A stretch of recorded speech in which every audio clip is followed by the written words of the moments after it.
Hey guys, so today I want to go over crow pose. So crow pose is probably the most deepest abdominal crunch you could ever do.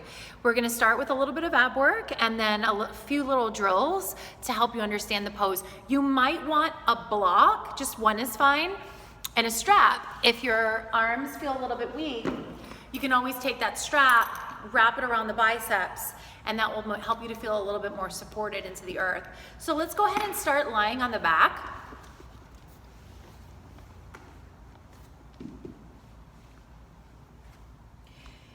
So you're gonna take your right hand on your rib cage and your left hand right underneath your belly button at the lower abdominals. Take a big inhale and exhale. Inhale, and then wrap your ribs in and push your lower lumbar into the floor so that you're taking the dip away from the lower back off of the floor. Keep drawing the lower belly in, and then place your feet flat. Flex your hands up towards the ceiling, inhale, and then you're gonna push down that lower lumbar and roll up the shoulder blades. Pause there. Keep pushing down the lower lumbar, wrapping and lacing up those ribs, and then slowly come back down, arms up. Now you're gonna pick your feet up off the floor. Bring your big toes to touch and the knees out. Inhale, and then roll up. Squeeze your knees in a little bit tighter. Lift your chest up a little bit further. Pull your belly in. Flex your hands up towards the ceiling. And then release, lower down. So that is going to be your crow position. Reach the arms up. Inhale, roll up. Squeeze the knees into the underarms. And then rock up. Maintain the position. Bring the palms down and try to pick the feet up. If you picked up your feet now, great. And if you didn't, great.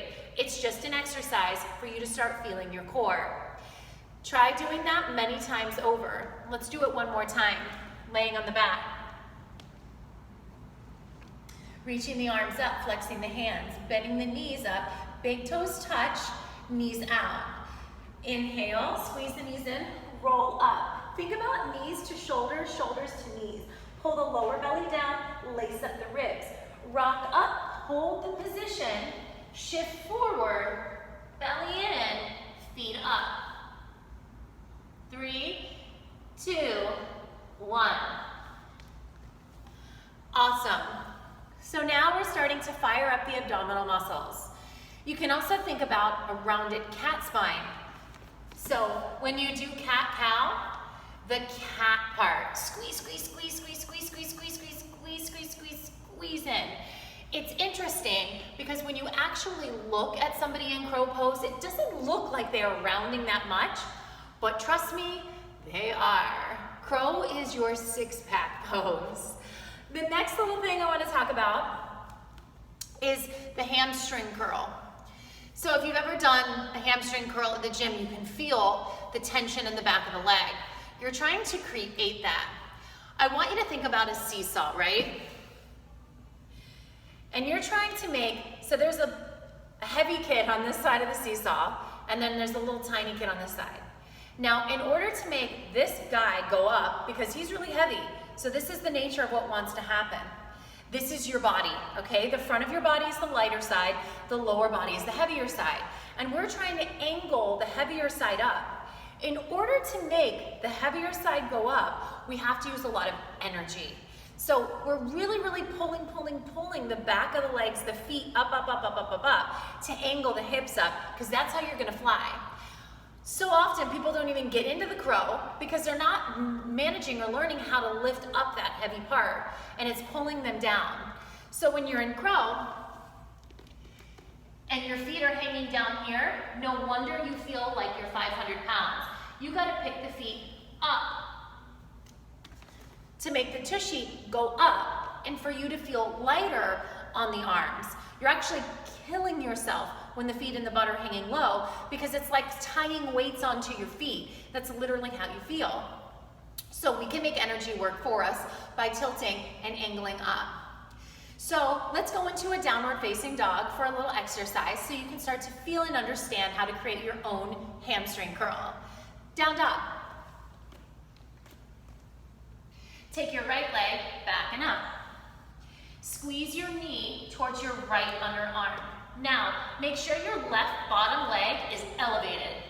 Squeezing the knee up tight. Take your toes, tap them to your wrist, and then squeeze it up. That is the hamstring curl sensation. Let's do the other side. Left leg up. Knee to the left underarm. Elevate the back right leg. Toe tap. Squeeze it up. Good. Down dog. Awesome. Now, when you do your crow, I want you to think pulling the feet up, hamstring curl. That's going to help you gain lightness. Palms down. Knees to the underarms. Hamstring curl. You may feel these benefits already. If you don't, I want you to bring this attention to your practice.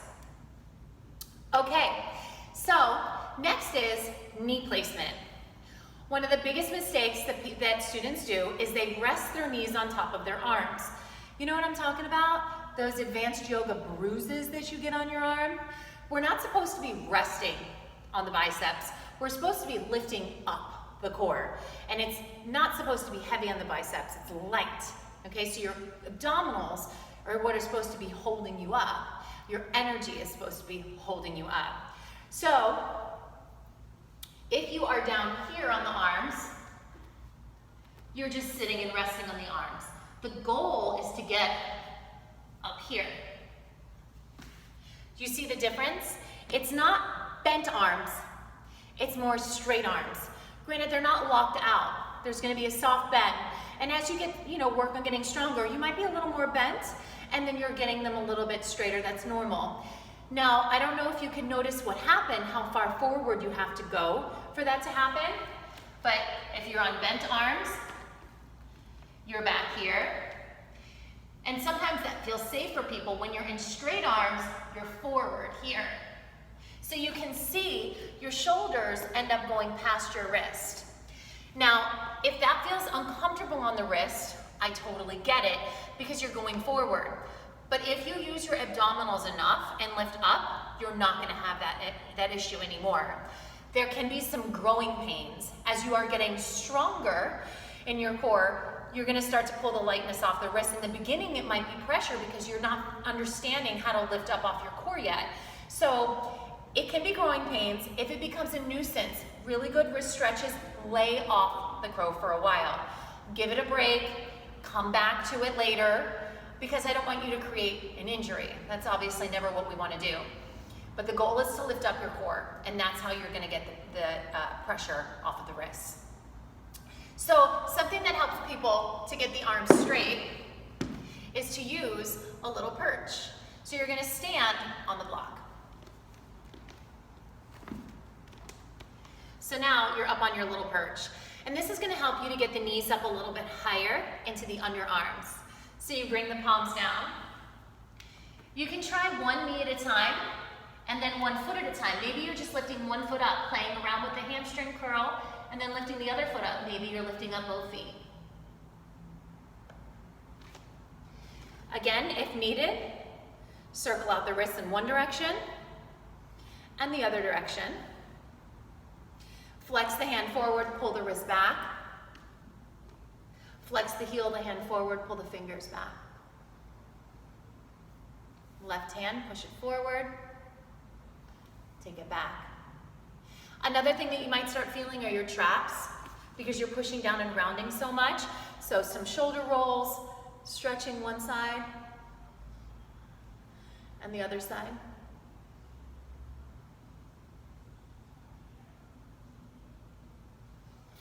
Now, some of you may be ready for this, some of you may not be. We're gonna try a crow wall walk. So this is teaching you how to do crow to handstand, back to crow. If you're not ready for this, keep working on the crow. Come back to the end of the video later when you're ready for this next last drill. For those of you that are ready for the drill, if you don't get up the wall, great, okay? If you get to the wall, you walk up a tiny bit, you're on the right path. It is very hard. I'm gonna make it look really easy, but it is so, so challenging, especially at the lift-off spot. So there's one spot where you lift off, and then when you go back to handstand, right before you land, that is lower abdominals, really, really deep crunch. Not to mention, you have to go way far forward than you could have ever imagined. And for most people, that is scary. So the drill is gonna help you to get over that fear by practicing going forward more. The more you practice going forward more, the more comfortable you're gonna be about it, the more confidence you're gonna build, and on top of it, the more strength you're going to build to be able to do the transition. So you just have to start somewhere. Okay, I'm gonna turn the camera towards the wall. They don't lose you guys. All right, awesome. Okay, so again, there's one spot where you initially lift off that is the most challenging spot. So if that spot feels impossible and you can't get up the wall, I'm gonna ask that you walk around it. What does that mean? So the goal is to get really close to the wall. Knees to the underarms. You can't be out here because then when you get up, you're not gonna be in the right position and you're not gonna be training yourself the way you need to be. You're gonna train yourself to do it wrong instead of train yourself to do it right. So you walk your hands back. I know it's confronting. Work the knees on the arms and then walk your feet up the wall. It's really important not to do this, okay? You have to let your hips go over your shoulders. I know it's scary. Come onto the tops of your feet and then drag your feet down the wall, wrap your ribs in, and then land into the crowd. It may be more of a plop, and again, you may have trouble getting up the wall. So if you're having trouble getting up the wall, I'm gonna ask that you just get up the wall and try the way down. Because if you can get the way down, you'll start to get stronger for the way up. So if you need to, you stay really close to the wall and just bring one leg up the wall and then the other leg up the wall so that you move around that spot for now. Come onto the tops of the feet and then slide it down. Make sure you don't walk out. And if you do walk out, you better walk back in. Because again, we want to start training ourselves to do it properly than to continually do it improperly. What I'm talking about by the lift off spot is right here. This initial lift up. Once you get past that initial lift up, then it's a lot easier. Same thing on the way down.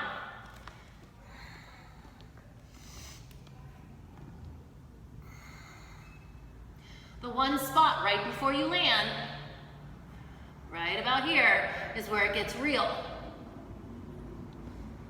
So if you can, use the wall and try to pause in those spots.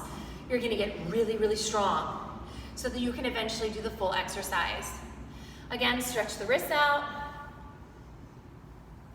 Wrist creases, shake them out, shoulders, little stretch, little back bend. You can add a little camel pose here, just to counter pose a little bit. Doesn't have to be your deepest back bend from all that deep forward grounding.